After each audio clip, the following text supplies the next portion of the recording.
Estimados comprovincianos, me llamo Sergio Armando Polastri, soy hijo de Armando Polastri y Laura Martínez, y soy sobrino del periodista Luis Raúl Polastri, conocido como Pipí, que fue periodista deportivo, que fue escritor, dramaturgo y que allá por los años 60 logró conmocionar a los riojanos con una radionovela que se basaba en el texto de canciones conocidas.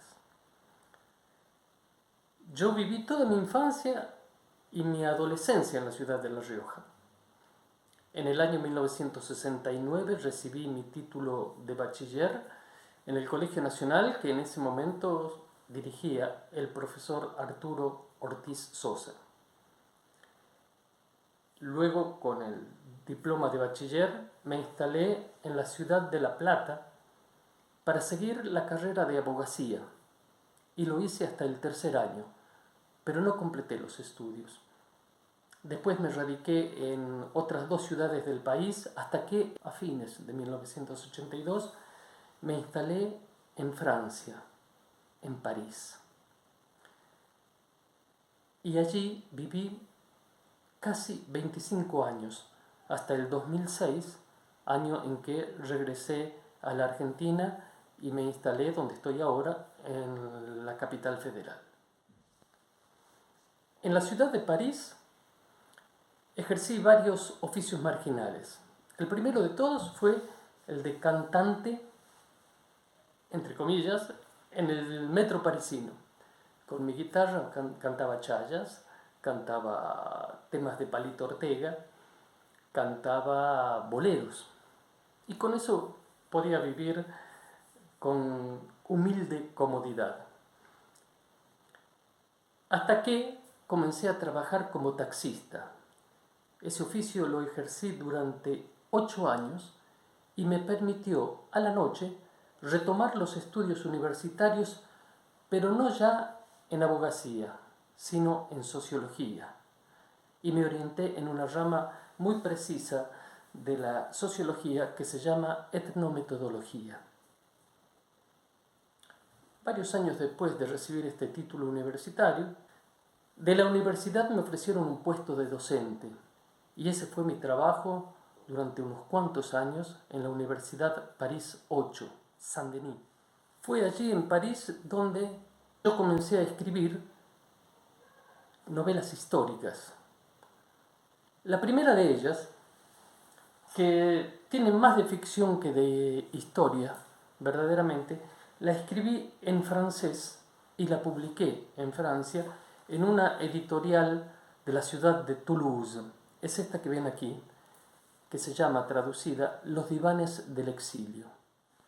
Si bien esa novela fue la primera que publiqué, no fue la primera que escribí. La primera que escribí fue mucho más voluminosa y la escribí en español, y es esta que les muestro aquí, que se llama Las violetas del paraíso, una historia montonera, y que pretende contar de manera verdaderamente histórica y apoyada en hechos reales cómo fue ese pasaje de tantos miles de chicos de clase media incorporarse a la lucha armada tras un proyecto humanista que habría de ser tan revolucionario como lo fue el cristianismo en su momento. Luego de mi instalación aquí en la ciudad de Buenos Aires, escribí una novela que no fue editada en papel sino en versión digital, que se llama El sabor posible. Mi trabajo como guía turístico en la ciudad de Buenos Aires me llevaba varias veces por semana a visitar y hacer visitar un lugar absolutamente único en el país, que es el cementerio de la Recoleta. Eso me puso en contacto con la historia de muchos de los personajes históricos más relevantes de nuestra historia, en materia cultural, en materia política, incluido nuestro riojanísimo Juan Facundo Quiroga.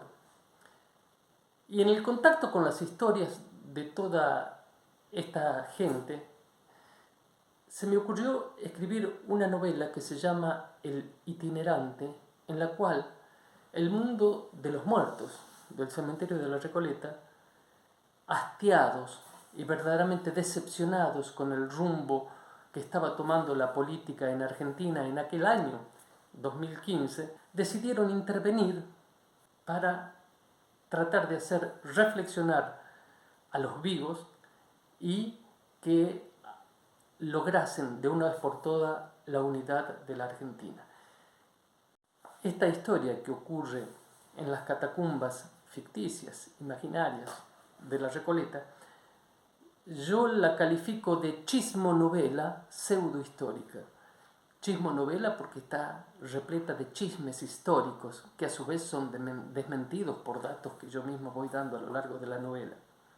Y pseudohistórica porque al mezclar datos imaginarios con datos verdaderamente históricos, deja completamente de ser una novela histórica, es pseudohistórica. Allí retomo las grandes discusiones entre los personajes más conocidos de nuestra historia y los hago discutir el pasado a la luz del presente, de lo que somos hoy en Argentina, y teniendo muy presente que esto que hoy llamamos grieta ya viene desde hace muchísimos decenios afectándonos a todos. Y ahora entro de lleno en mis dos últimos libros que fueron publicados el año pasado aquí en Argentina. En el primero de ellos, un par de campanadas, vuelvo al tema político-ideológico de los años 60 y 70. Y en esta novela hago discutir a un ex oficial montonero, guerrillero, y a un coronel retirado del ejército sobre la actuación de uno y otro bando en la guerra fratricida de los años 60 y sobre todo los años 70.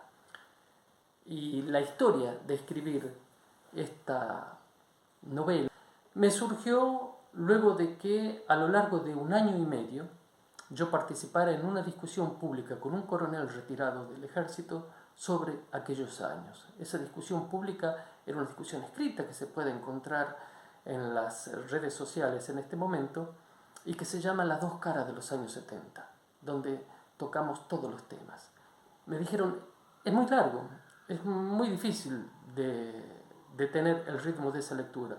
¿Por qué no haces una síntesis? Y la síntesis es esta novela, una novela corta en la cual retomo los puntos más importantes de esa discusión y se llama Un par de campanadas. Lo editó la editorial Nuestra América el año pasado. Y el segundo libro que publiqué el año pasado, el mismo día que el anterior, que Un par de campanadas, es una obra de teatro que se llama El último carreteo. Les voy a leer la contratapa para que tengan una introducción al tema y que tiene que ver con La Rioja, porque habla de una aviadora, de Miriam Stafford, que allí a comienzos de los años 30, mitad de los años 30, quiso unir a todas las provincias de la República Argentina con un vuelo en su avioncito y cayó, yendo a La Rioja, cayó en San Juan, en Miralles, Miriam Stafford, que además era la esposa de un escritor sumamente controvertido en aquel momento y sumamente rico, Raúl Barón Visa. Casi 90 años después, una investigación acerca de la verdadera causa de su fallecimiento hace que la aviadora Miriam Stafford salga de su tumba para reclamar precisiones al doctor que se ocupa del caso. ¿Fue accidente o asesinato?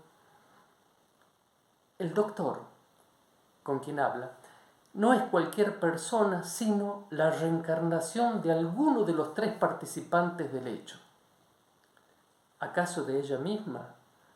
¿De Miriam Stafford? ¿Acaso del copiloto que murió en el accidente con Miriam Stafford, Ludwig Fuchs? ¿O bien se trata de la reencarnación de su marido Raúl Barón Visa? mentiras, glamour, amores y venganzas perversas cobran luz alrededor de este último, controvertido y hoy casi desconocido personaje que fue Raúl Barón Visa. Esta obra de teatro tiene una anécdota personal muy especial, con lo cual voy a terminar esta presentación y que no puedo dejar de contarla. En diciembre del 2019 fui sometido a una operación muy importante que me tuvo hospitalizado un mes.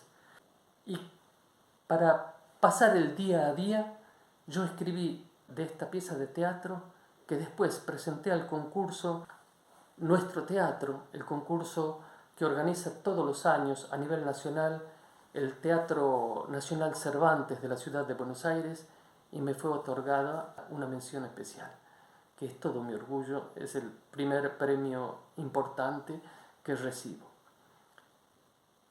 Eso es todo.